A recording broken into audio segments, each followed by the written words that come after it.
That was a pretty good introduction, wasn't it? That you heard of me? Yeah? Pretty impressive, right? Now, honestly, raise your hand if you've ever heard of me. That's what I thought. A few of you, good. That's okay. That's all right. I've never heard of most of you guys either. So let me tell you how all this began, because people think that somehow I wrote this book on complaining, and then I came up with this bracelet that was kind of a hook, and I got on the Oprah Winfrey Show, the Today Show, et cetera, et cetera. Y'all, I am not that smart. That is not the way this happened. I was actually serving as a minister of a church in Kansas City, Missouri, and I was doing a talk on prosperity. Now, most people say they want to be more prosperous. Raise your hand if you'd like to be more prosperous. Raise your hand. Come on, everybody. It's called social. Hold your hands up. Come on. We do. We want to be prosperous. Here's the thing. Most of us say we want to be prosperous, but we go around and complain about what we already have. That doesn't make sense. Wayne Dyer put it so well. He said, if you're unhappy with what you have, why would you want more? Right? So my goal was to help the people in my congregation stop complaining about what they have before they get more. So I did this talk one Sunday morning, and I wanted people to try and go 21 consecutive days without complaining. Now, why 21 days? Scientists believe that if you can do a behavior and get a benefit for doing it for 21 consecutive days, that at the end of that time, it will become habitual for you. It'll be automatic. So I wrote my sermon, came up with this idea, but then I went to take a shower after I wrote my sermon, and I thought to myself, how are you going to know what day you're on? I mean, you start and then you complain, you're on day one, again, you're starting over, and then how do you know, right? And then I had this, for lack of a better word, a vision. I saw in my mind the Livestrong bracelets. You know what I mean? The yellow Livestrong bracelets. And so I called the church secretary and I said, let's give out some rubber bracelets. And she said, what color? And I said, I don't know, purple's a spiritual color, I think. Let's do that. And so we handed out 250 of these bracelets. And I told everybody, listen, I'm going to continue this series on prosperity, but we're going to work together and all stop complaining now. So you put the bracelet on your wrist. Every time you catch yourself complaining, you take it off one wrist and you move it to the other wrist. It's a mindfulness exercise. The average person complains 15 to 30 times a day and has no awareness they're doing it. Complaining's like bad breath. You notice it when it comes out of somebody else's mouth, but not so much when it comes out of your own. And the purpose of the complaint-free bracelet was just to make people aware of how often we complain, 15 to 30 times a day. So we handed out these bracelets that Sunday morning, and then I went back to what they call the hug line. That's a chance for everybody to come give the minister a little hug at the end of the service. You know what I'm talking about, right? Yeah. Well, the thing is, as I'm standing there hugging people, they're leaning into my ear going, I need some bracelets for my kids. I need bracelets for my chiropractic office. I need bracelets for my Cub Scout troop. I need bracelets for my third grade class. I need bracelets.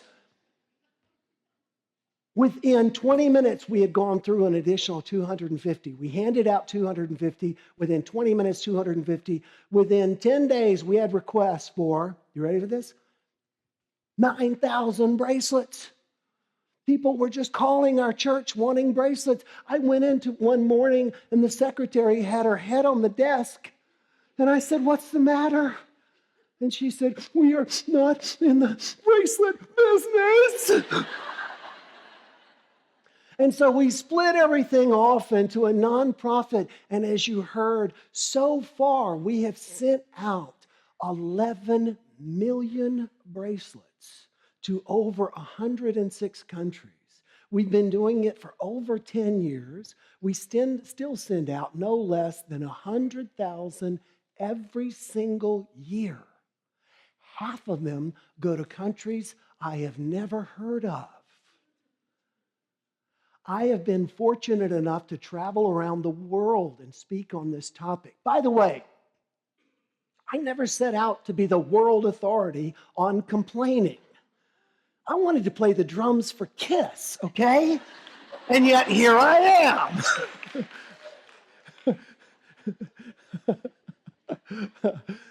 I never wanted to do this, but it sort of took over me. It changed my life. I'm very fortunate in that next month I will be doing my first TED Talk in Kiev, and then I'm going to speak in Prague and then Paris. And it all started right here. This big trip I got coming got started right here in Quincy, Illinois. Yay! So how does this happen?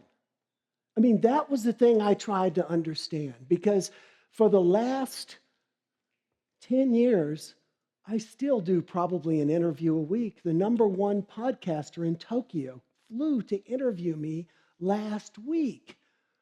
How in the world does an obscure Missouri minister doing something on a Sunday morning become what 60 Minutes has called a worldwide phenomenon? And I think I figured it out. It's for two reasons. Number one, there's too much complaining in the world. If you agree to turn to somebody on your left and right and say, there's too much complaining in the world. Okay, we seem to have consensus on that.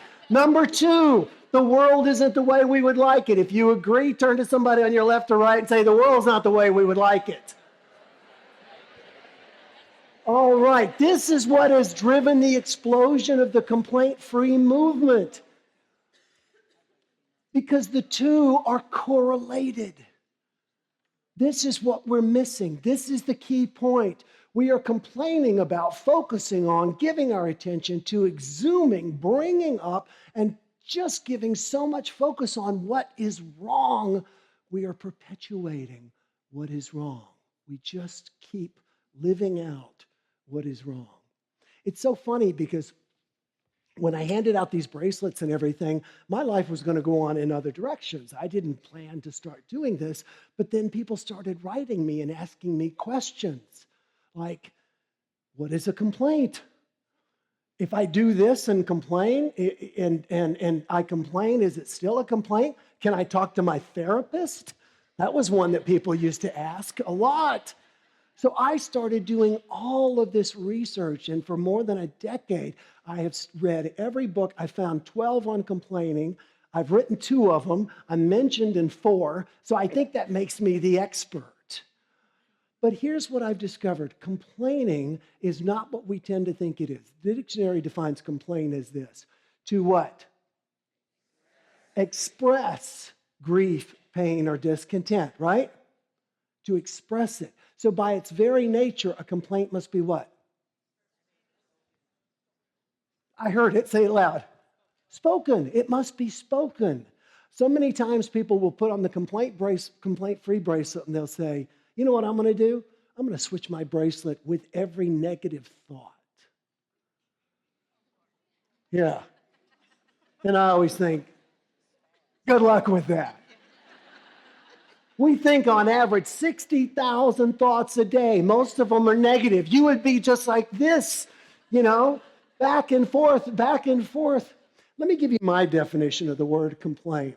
A complaint is an energetic statement that focuses on the problem at hand rather than the resolution sought.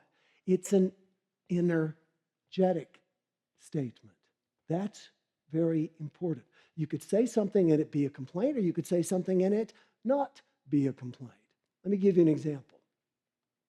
This morning, when I got up to come here, it was raining. And so I got an umbrella, and I went to the car, and I came in. Was that complaining? Don't answer my question. Let me give it to you another way. I got up this morning, and as usual, it was complaining. The last 4 speeches I've done in the morning, it has rained. The last one, I saw the animals lining up 2 by 2, I promise you. And so I went to get this umbrella, and it was this tiny little umbrella. Was that complaining, yes or no? The first time, what was I doing? Stating facts. That's exactly right. I was stating facts. That's all I was doing. Complaining always has a, how dare this happen to me, energy to it. How dare this happen to me, the center of the universe. You're laughing because you feel the same way. Yeah, exactly. You are the center of your universe. And how dare this happen to you? One of the important things that I like to get across to corporations and organizations around the world when I work with them is that it is not complaining to speak directly and only to the person who can resolve your issue. Most people, it's so funny, people will say, well, you just want people to shut up and suck up whatever life sends their way. No, I don't. You want people to be a doormat? No, I don't. Most people already are doormats. You know why? Because they'll come home from work and they'll complain to their spouse about work. Then they'll get up the next morning and go back to work and complain to the people at work about their spouse. And they can't understand why nothing's getting better. I want to encourage you to speak directly and only to the person who can resolve your issue. I was speaking in Denver a while back, and the driver who picked me up was taking me there, and he said, oh man, you're going to love this hotel. This is the nicest hotel in Denver, and he started telling me all about it. And he was right. It was really one of the nicer hotels I've stayed in. But I did what I always do. I go in, drop my bags off, and then I leave my room. Because one of the great things about what I get to do is I get to see the world. And so I don't want to stay in a hotel room. I want to walk around. I want to feel the energy of the town or the city. I want to go out. So I did that, and then I came back to my room and changed clothes and went to the gym, and then I came back and had dinner. So the point I'm trying to make is I was in and out of the room a whole bunch, right? So about 10 o'clock, I go back, and I'm going to do an early morning presentation for like 400 executives. And so I always go to bed early, so I'm in bed. It's about 10 o'clock, and I hear this noise coming from the other side of the wall in the hotel. And the noise goes, squeak, squeak, squeak, squeak, squeak, squeak, squeak, squeak.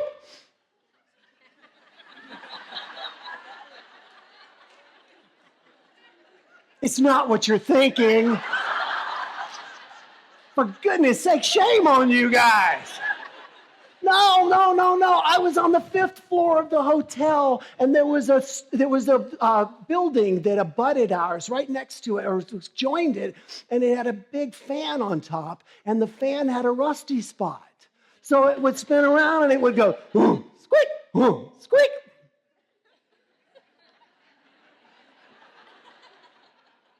So what does the no complaining guy do in a situation like this, right? I went downstairs and I spoke directly and only to the people at the front desk. I told them about the situation. I said I had to go do this speech. I need to get a good night's sleep. They moved me into the coolest room I've ever seen. It was 2 stories in this hotel. I had a stairway. I didn't want to leave. It was so awesome, and all because I spoke directly and only to the person who could resolve it. Now, I have to be honest, because Roy, on the fact that he was a complainer, you're looking at the biggest complainer on the planet right here, myself. And I can tell you that in the past, I would have handled that real different. I would have called my mother. You're laughing because you do the same thing. Can you believe this? Finest hotel in Denver.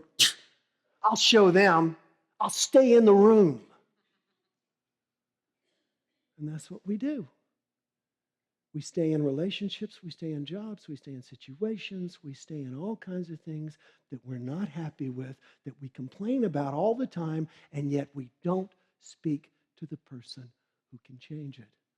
Eckhart Tolle, in his wonderful book, A New Earth, says, complaining is not to be confused with informing someone of a mistake or deficiency so that it can be put right.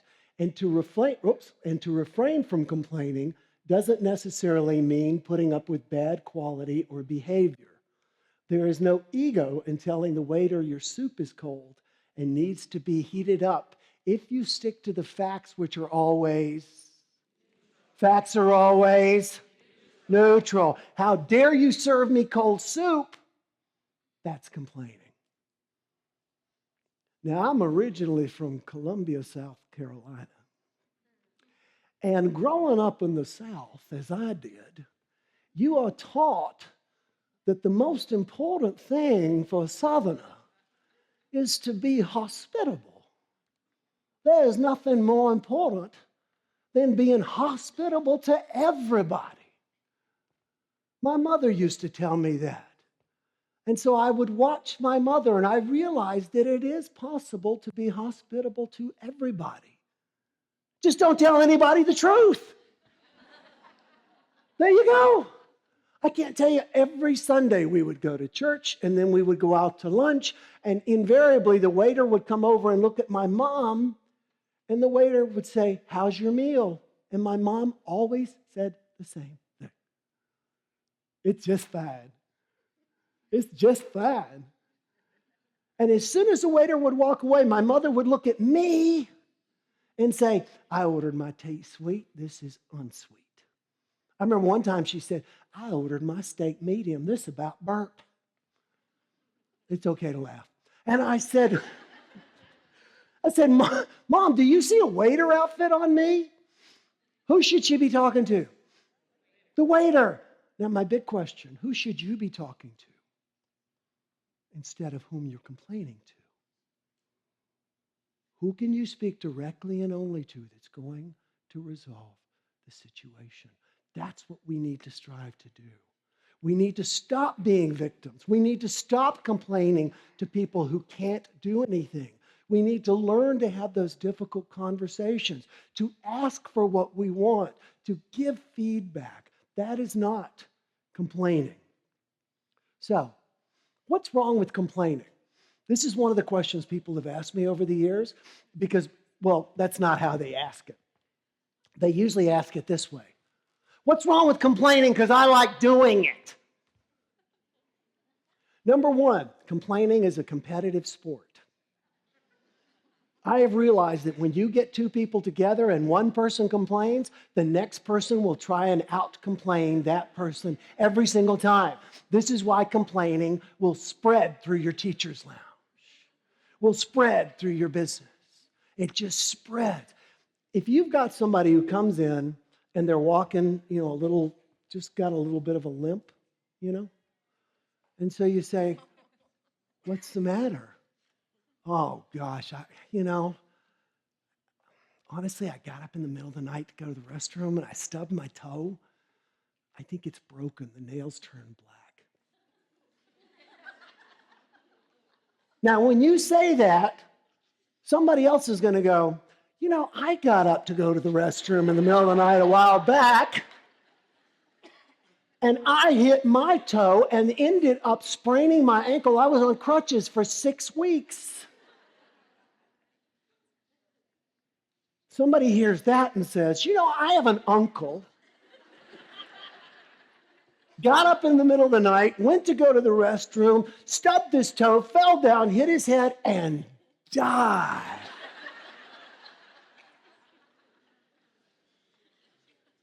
What does everybody do? You win. You win. Complaining always goes in higher degrees of severity. If somebody comes out and says, "My uncle stubbed his toe and fell down and died," and then you said, "Well, I stubbed my toe and I think the nail's going to fall off," people will look at you like, "Don't you know how complaining works?" It always goes in degrees of higher severity. So complaining is destructive or rather is a competitive sport. Complaining also keeps our focus on the problem. This is the thing. We're continuing to focus on the problem. One of my favorite stories that explains this, there's two construction workers that meet for lunch one day, and the first one reaches into his lunchbox and goes, "Oh man, you gotta be kidding me." His buddy goes, "What's the matter?" He says, I got a meatloaf sandwich for lunch. And his buddy says, what's wrong with that? And he says, I hate meatloaf sandwiches. But he just shrugs his shoulders and eats his lunch. Next day, the same two guys sit down. First one opens his lunchbox, looks inside, and goes, again? 2 days in a row? I get another meatloaf sandwich? His buddy doesn't say anything. His buddy just... Third day, same two guys sit down. First one opens his lunchbox, looks inside. This time he just crumbles his lunch up. He goes, I've had it. Day in and day out, it's the same stupid, I want something other than a meatloaf sandwich. And his buddy goes, dude, ask your wife to make you something else.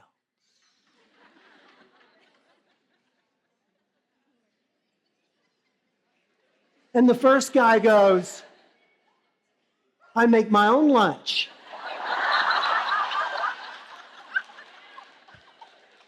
If you get nothing else I say today, please let it be an understanding that you make your own lunch by the thoughts that you think, but evidenced by the words that you speak. So complaining is a competitive sport. Complaining keeps our focus on the problem. Complaining damages our health. There have been numerous studies that show that complaining people tend to have higher blood pressure, higher incidences of asthma. They tend to have higher depression rates, more suicide. It's amazing. People who are it's really not surprising. If you're going around with this negative soundtrack, of course your body is going to react. Back when I was the minister of the church, I was asked to go see a woman who was in the hospital. And the woman she was in her 80s, but she was really robust. I mean, she's one of these people, you look and she's gone. I mean, just amazing. And so I went to see her at the hospital. I didn't know what was wrong, and I was always trained, you never go into somebody's room, you check in at the nurse's station first. So I checked in, and her doctor was there. So I said, oh, this is great. Can you tell me what's going on with Jay? And she said, oh, she's fine. She's had a mild stroke. She won't have any residual after effects. She's going to be great.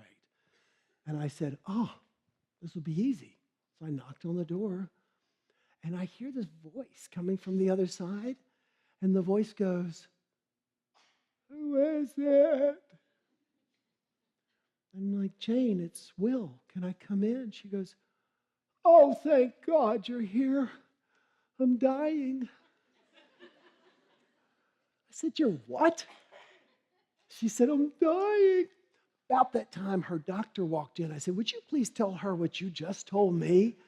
And she said, Jane, hon, you're not dying. You've had a mild stroke. I've told you this. You're going to go home. Everything will be fine. You'll be playing with your cat Zorro in the next 3 days. Everything will be fine. And Jane said, thank you. And her doctor walked out. And Jane looked at me and said, Will, would you please get a pen and a piece of paper? And I said, sure, why? She said, we have to plan my funeral. I'm dying.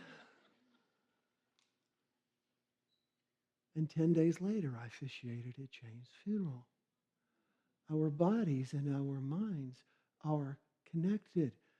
My mother used to complain that my grandmother was psychosomatic. She's so psychosomatic. Well, we didn't have Google when I was a kid, so I went to the World Book.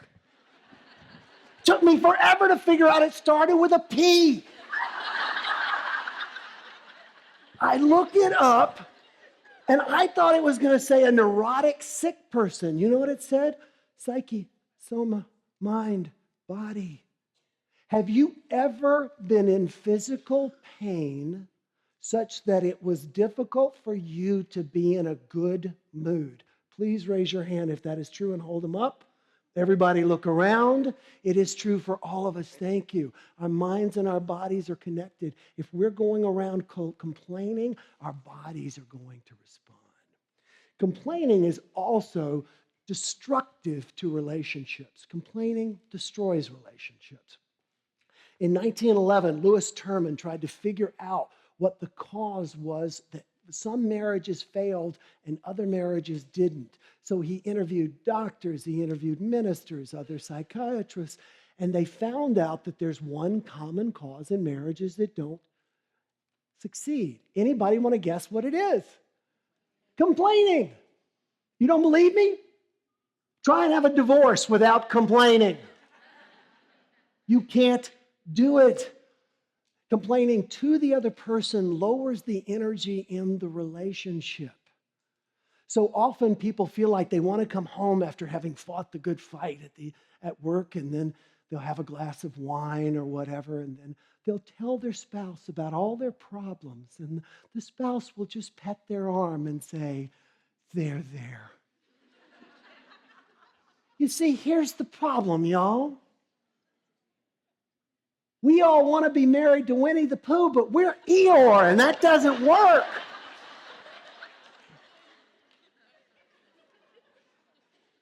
When you tell somebody that if you tell your kids, you always leave your socks on the floor, well, your kid hears that as a Jedi mind trick. I always leave my socks on the floor. And they do. When you complain to somebody, it drags the relationship down. It also defines the person that way in your mind. There's a group of women I know in Kansas City. They're still doing this after 10 years. They get together every Thursday night for group therapy. They go to a Mexican restaurant, drink lots of margaritas, and they complain about the men in their lives. And I finally pulled one of them aside one time and I said, "What's wrong with us guys?" And you know what she said? "All men are dogs. All men are dogs." Well, you know what? If you've just spent 2 hours complaining to your friends that all men are dogs, it is not surprising if you see Old Yeller and the Lazy Boy when you get home, because that's what you're looking for. That is what we're looking for. When we complain in relationships, we define people as being that way. Complaining also limits career success. 78% of U.S. employees waste 4.5 hours every week listening to coworkers complain. That costs a company with 20 employees $81,000 a year. But to me, the interesting statistic is that 1 out of every 10 people quit their jobs because of complaining coworkers. And let me tell you something, that's always your best people. Because truly great people, they don't want a job. They want a commitment. They want a career. They want a passion. They want to feel like they're making a difference. And good people don't sit around with a bunch of turkeys and scratch and complain all the time. Okay? So, if complaining has all these negative effects, you're probably wondering, as I was, why we do it. And people only complain for one of 5 reasons. And when you leave here today, you're going to know those 5 reasons. And you're also going to know what to say to people when they complain. Now, why am I doing this? Because people are coming up to you and complaining about things, and you're trying to resolve their issue, and that has nothing to do with why they're really complaining to you. None at all. So I want you to understand the thing behind the thing. So I love acronyms, as many of you know. My acronym to remember the 5 reasons people complain is GRIPE.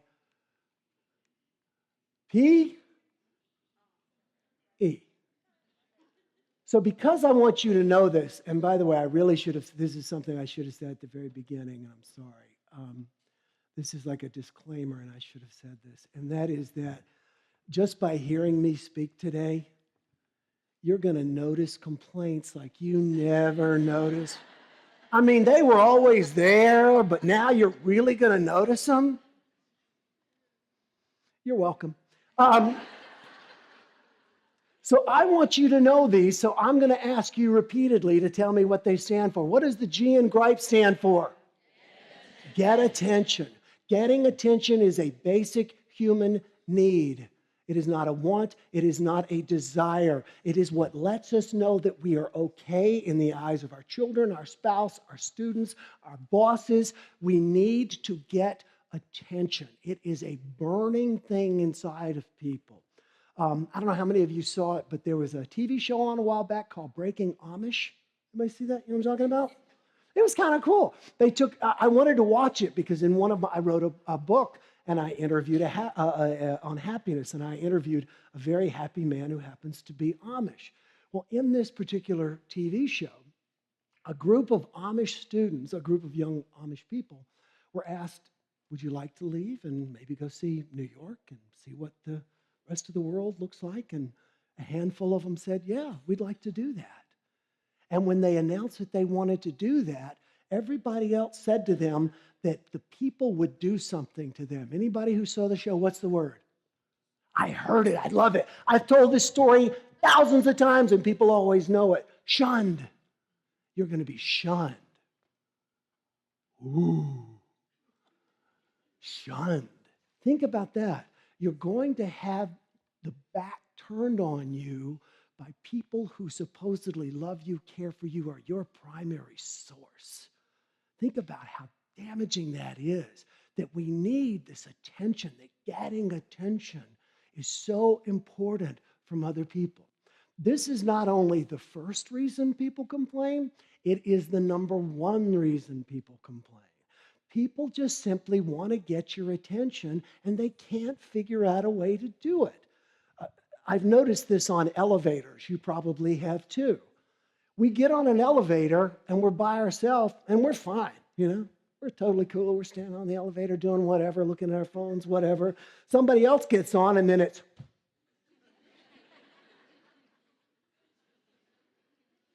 like this, right? Why? We haven't broken the barrier. We haven't gotten attention until somebody says, boy, the Cardinals sure dropped another one. Yeah, didn't they, though? Is it going to rain forever? I think so. Then we got lots and lots to talk about. So people complain to get attention. What do you say when somebody comes to you to complain to get attention? What's going well with whatever they're complaining about? Whatever they're complaining about, if they're complaining about their homework, you say, well, what's going well with your homework? What are you doing well about it? What do you understand? If somebody is complaining to you about their spouse or their mother or whatever, what do you like about your mom? What do you enjoy about your husband or your wife? What makes you happy about them? What do you like? Now, by the way, I'm not so naive as to believe that after they just spent 20 minutes complaining to you, that you're going to go, what's going well? And they're all of a sudden going to start telling you. No, they're going to look at you like the cheese has just slid off your cracker. What is wrong with you? What's going well? I just told you what's going wrong. But if you keep asking, what's going well? What's going well? What's going well? Ultimately, one of two things will happen. They'll either begin to tell you what's going well, or they'll stop talking to you, and either way you win, okay? So tell me before I advance the slide, the G in GRIPE stands for? Get attention. Very good. Let's see if we can just go one slide here. There we go. The R stands for? Remove responsibility. This is when you give somebody a task and they don't necessarily feel like they can do it very well, or they just really don't want to do it. You give somebody an assignment or something that you want done, and then they start going, oh, I would really like to do that, but, and then the complaints start. Here's all the reasons why it's not going to happen. Well, I can't get this, and I don't know how to do that, and I don't know if I'll find this, and these people won't collaborate, and I need to do this, and I've got to do that. They're just trying to get you to let them off the hook. They're trying to let you remove them from responsibility. I remember one time I was flying from New York, or Kansas City to New York to speak, and we got on the plane, and it came time for the plane to leave, and we didn't leave. We didn't leave. So I'm just sitting there watching movies on my phone, and the flight attendant comes on, and she says, ladies and gentlemen, the FAA requires that all flight crews have a mandatory downtime. Because of weather, our flight crew got in late last night, but they've had their downtime, so we're all set. We're ready to go. Now, When they made that announcement, what do you think everybody around me did? They complained. I was thinking, I want a pilot who's well rested. I don't want to be sitting there wondering if this is going on in the cockpit, right? So we're sitting there and the flight crew comes on, and then we go out and the pilot comes on and says, we're next in line to take off. And so the flight crew sits down, but we don't take off. And we don't take off. And I'm a pilot, and I've actually flown in and out of this airport a lot. And I noticed that someone comes around our plane to take off. And I said, well, this can't be good. And sure enough, the pilot comes on, and he goes, ladies and gentlemen. By the way, have you noticed they do that? Do they teach them that in flight school? You have to be able to go into a microphone. Ladies and gentlemen, we've discovered a problem with one of the generators. We're going to go back, see if we can get it fixed, and we'll keep you informed. What do you think everybody around me did? What'd they do? They complained. You know what I thought? I'm glad they figured this out on the ground. So now we should have already landed in New York, and there was a guy sitting a couple of rows seats over from me. And I guess he wanted to let his wife or his girlfriend know what was going on. So this is what he said. Hey, it's me. No, as a matter of fact, we haven't taken off yet. Well, the flight crew got in late last night. FAA requires they have a mandatory downtime. And then they came on and we discovered a problem with the plane. I don't know, but I'll call you when I get there. Okay. I love you too. Okay, bye. Was he complaining, yes or no? What was he doing? Stating facts. The guy sitting right in front of me, I guess, heard this guy. This was his conversation. No, not even hello. I kid you not. No. Well, the pilot, better known as Sleeping Beauty, got in late last night. Then they discovered a problem with this piece of junk airplane. What's going to happen? I'm going to miss my connection. That's what's going to happen. Well, honey, this was my one chance to see the client. If I miss my connection, it's just not going to happen. Well, I guess we're not going to the Bahamas this year, are we? Look, I'll call you if I get there. Goodbye. Same question. Was that complaining, yes or no? Yeah, that was complaining. And the funny thing was the pilot comes back on. Anyway.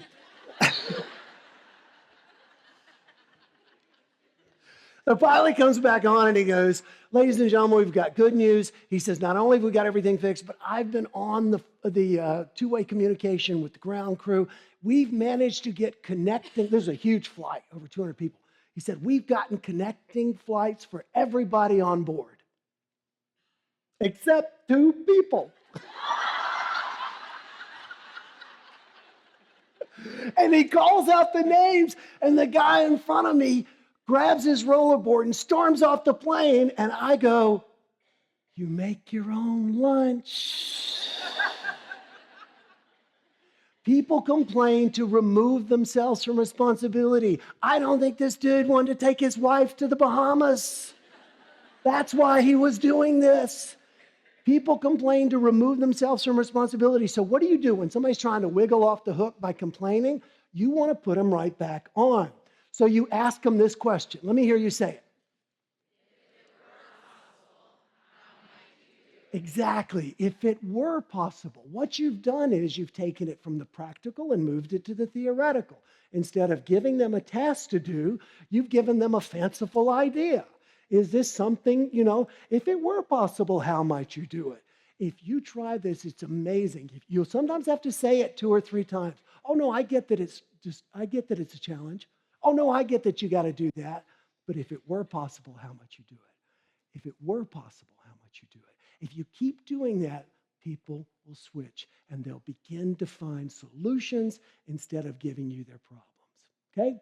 So the G in GRIPE stands for get attention. The R stands for and the I stands for, let me hear you, inspire envy. People complain to brag. You can't go around telling people how great your life is because people will get mad at you. But you can tell people how bad your life is. I've got a good friend in Kansas City. He just bought a $40,000 speedboat. Do you know how I know he bought a $40,000 speedboat? Every time we're together. You know, when you spend 40 grand on a speedboat, don't you think it would come with a better trailer? I kid you not, we were at lunch one time and he said, you know, when you spend $40,000 on a boat, don't you think the key ring would come with one of those little floaty things on it? He is just trying to inspire envy. Why? He wants me to look up to him, but he can't brag. People complain to inspire envy. They also complain about people as a way of making themselves look better by comparison. I don't have that particular character flaw. That's why I'm complaining about you. Do you see how crazy that is? By the way, if you don't believe that, test it when you're driving.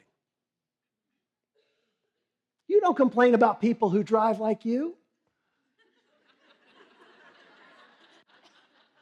You complain about people who don't drive like you. My wife, one of the things I just love about my wife, Marty, is that because I travel so much, she's noticed that other couples, if one of the people travels a lot, if the person who stays at home eventually goes, why don't you just Uber to the airport? She says that's when the relationship just goes. So she always insists on taking me to the airport and picking me up, which is really sweet. Everybody. Oh. Problem is, we have two very different driving styles. You see, I drive just slow enough not to get a speeding ticket. Okay? I see a bunch of you nodding your head. Marty drives just fast enough not to get a parking ticket.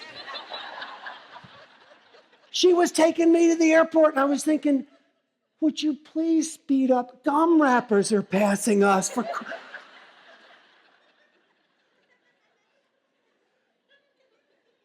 But see, I always drive home from the airport. She picks me up, gives me a hug, and I drive home, and it's payback time. It's claw marks in the dashboard from her while I'm driving. We complain as a way of making ourselves seem important relative to other people. It is done to, what does the I stand for? Inspire envy. What do you do if you've got somebody complaining to inspire envy? If somebody is coming up to you and complain, let's say being teachers, you've got a child who's complaining about another student. So-and-so is doing his art project and he's being really messy. Well, you know what I love about you, Sally? You're always so neat. That's what she wants anyway. She wants you to compliment her, and she's pointing out someone else's perceived shortcoming, so you'll do it. So compliment the person. When you've got somebody complaining about somebody else, be careful not to get drawn in and, oh, well, he's doing that. Well, let's go make him clean up. No. Just remember, you're doing such a nice job. I really appreciate you. So what does the G in GRIPE stand for? Get attention. The R stands for? The I stands for? And the P stands for? Power. We see complaining used for power here in the United States about every 4 years. No, seriously. I mean, if you are an ardent supporter of one political party, if you've always voted for this political party and your parents and your friends and your kids do, is the other party so naive that they're going to run a negative ad and you're going to go, well, you know, I never thought of it that way before. I'm going to change parties. Of course not.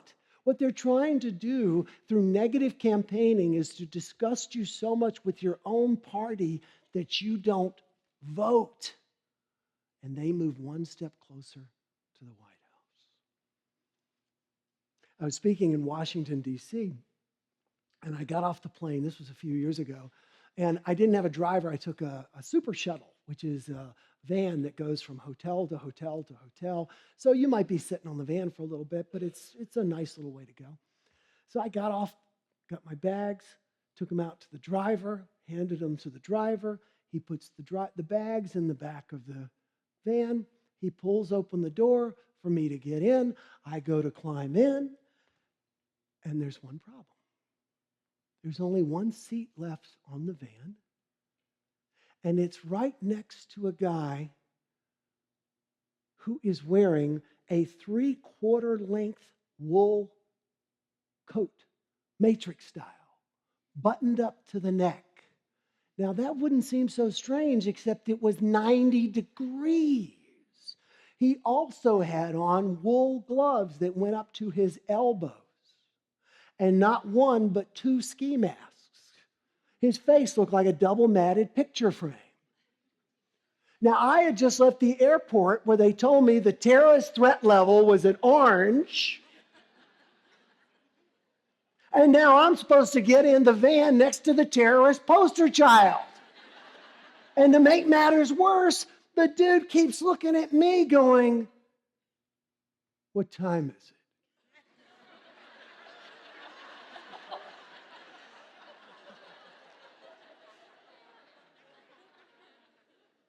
It's time to get off the van. Well, come to find out, the guy was a writer, and he was on his way to do the Jim Bohannon radio show, which is one I had done. So I'm like, "Oh, you're an author, I'm an author." We start talking and everything. I say, "What's your book about?" And he says, "I work for one of the 2 major political parties. They both have people like this." And he says, "My job is to dig into the history of the opposing candidate and to find anything that's either negative or that we could make look negative." And he said, and you can look this up on Amazon. He wrote a book. It's a how-to book for local campaigns, like here in Quincy for city council, on dirty campaigning. How to win through dirty campaigning. And then he said, "What's your book about?"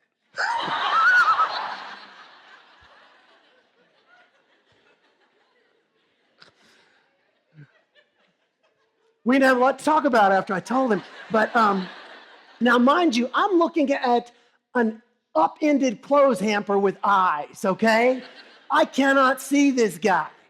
And so finally, because how warm did I tell you it was?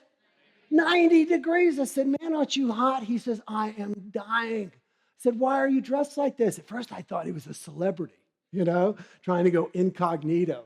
And he said, "I used to live in D.C., and he said, I started developing this terrible asthma to where I would be convulsive with my asthma." He said, "I actually had to be hospitalized twice." He said, "I live in Florida, but if I come here, I can't breathe unless I dress like this."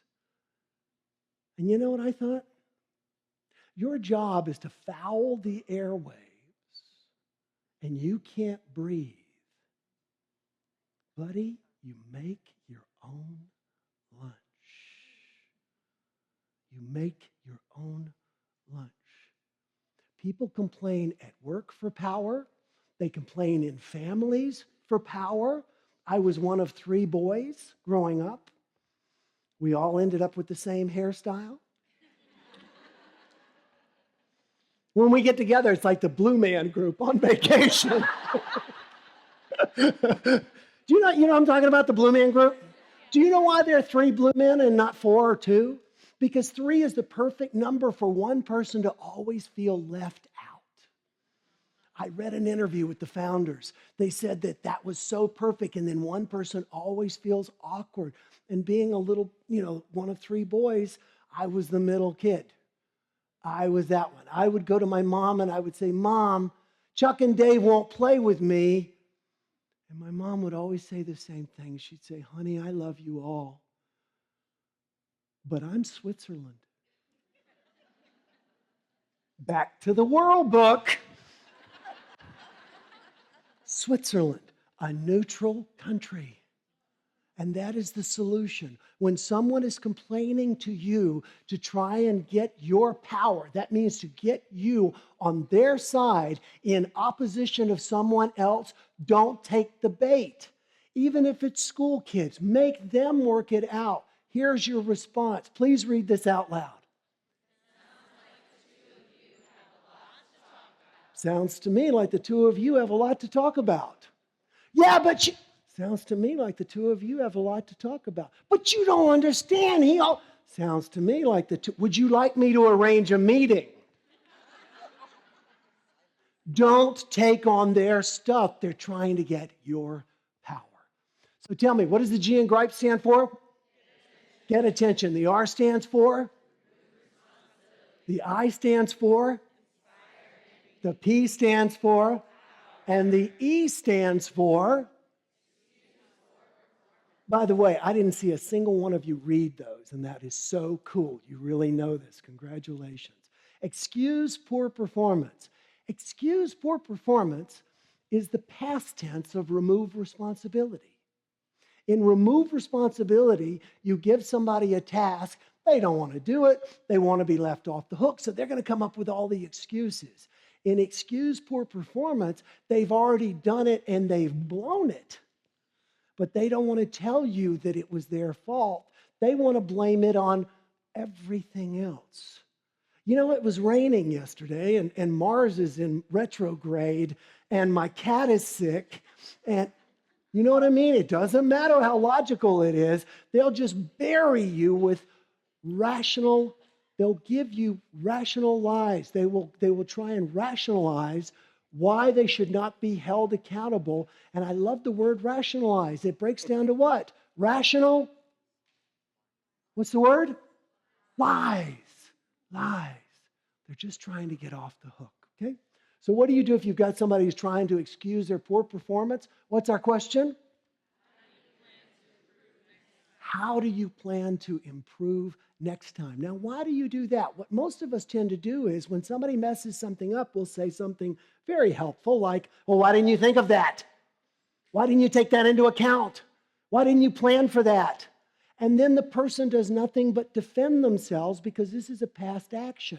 But again, if you throw it into the theoretical, if you make it in the future and you say, how do you plan to handle it next time? How do you plan to handle it next time? So one more time before I turn the slides, tell me without looking down, what does the G in GRIPE stand for? The R stands for? The I stands for? The P stands for? And the E stands for? Excuse poor performance. I would like to share with you about the complaint-free challenge, and then I'm going to close with the most common question people ask me. Each of you received complaint-free bracelets when you came in this morning, this afternoon rather. I'd like to do something. I want everybody, please stand up. Let me see your bracelet. Everybody stand up. Awesome, good. Okay, great. Now here's the idea. We got some bracelets recently that didn't work. So I need to make sure these work. So take it off one wrist and put it on the other wrist. That's all you do. And then go ahead and have a seat if you would, okay? I'm not telling you you have to do this, but let me ask you a question. Would you like some of the benefits that you saw that not complaining has, like better relationship, better health, happiness, etc.? If you'd like that, raise your hand. Then give this a try. It doesn't matter really in the long run to me whether you do or not, but I would love to see you try it because the stories of people, the lives that have changed, the businesses that have increased tenfold, classrooms, it's amazing. We have a free curriculum if you would like to download it. It's called Complaint Free Schools. You go to complaintfreeschools.com, you can download it. We also have a free program for businesses at Complaint Free Businesses and Complaint Free Churches. As I shared, the idea is every time you complain, you simply take it off your wrist, you move it to the other wrist. What you want to do is just go, oh, I caught myself complaining, and you move it to the other wrist. Unfortunately, what so many people do is they go, don't let a complainer, what's a thing? Chill. Make it easy. Make it a game. Kids love doing this, by the way. Kids love doing this. And if you go to complaintfreeworld.org, we have bracelets for kids as well that you can get. And we also offer a huge discount. It's 50% off for schools. So what I'd like to do, first of all, I want to thank you for your time this weekend, but I want to close with by far the most common question people ask me. What's Oprah like?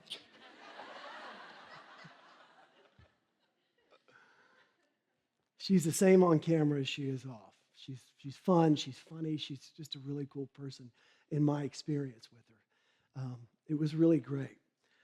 What I found really interesting, though, was as soon as I finished doing my segment with Oprah, she leaned over and she said, you know, Pastor Will, which is what she calls me, Pastor Will, she says, I have nothing to complain about.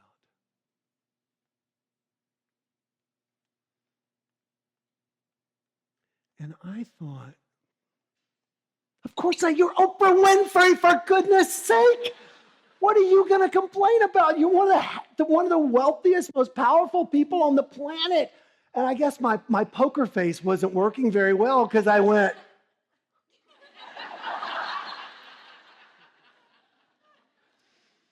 and then she said, you know, it's not that I have everything that I have, and that's why I don't complain. Oprah said, I don't complain, and that's why I have everything that I have. You see, Oprah gets that she makes her own lunch. And so do you. So make a decision right now to make that lunch with intention. To not complain about what's going on, but to begin to look at what's going well. And to make that your driving force. And make a magnificent buffet and share it with the world. Will you do that? Thank you so much for your time. Thank you.